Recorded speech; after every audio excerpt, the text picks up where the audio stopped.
nëse një sistem nervor është shumë i traumatizuar ose është shumë në ankth, në stres, në presione të vazhdueshme, i mpir nga rrjetet sociale dhe ne më pas i prezantojmë një qëllim shumë të madh ose një ndryshim dhe ne duam të fillojmë dhe të ndryshojmë të gjithë gjërat, për shembull në janar. Galopan, po, duam të fillojmë dietën, duam të kemi atë trupin perfekt, duam që të kemi një karrierë më të mirë se ç'e kemi, të jemi partner më të mirë ose një familje më të mirë. Çfarë ndodh trurit?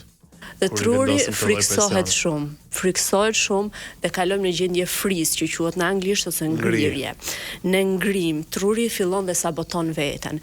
Dhe në këtë moment ndodh ajo që ti thua, ok, unë vura qëllimet dhe unë dua të jem ky personi që them që do të jem, por ti nuk e sheh veten që nuk po e plotson dhe nuk je në atë potencial çfarë ndodh, fillon zhgënjimi.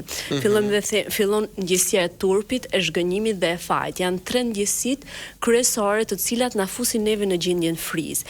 Dhe në momentin që truri dhe trupi mbi ngarkohet nga këto ndjesi, atëherë ne kalojmë në vend që të përmirësohemi dhe shkojmë për mirë, pra të plotsojmë ato qëllime që tham, kalojmë komplet në të kundërtën, sepse fillojmë dhe themi jo, po unë s'ja dal, unë s'do e bëj dot, atëherë për çfarë më duhet kjo gjë?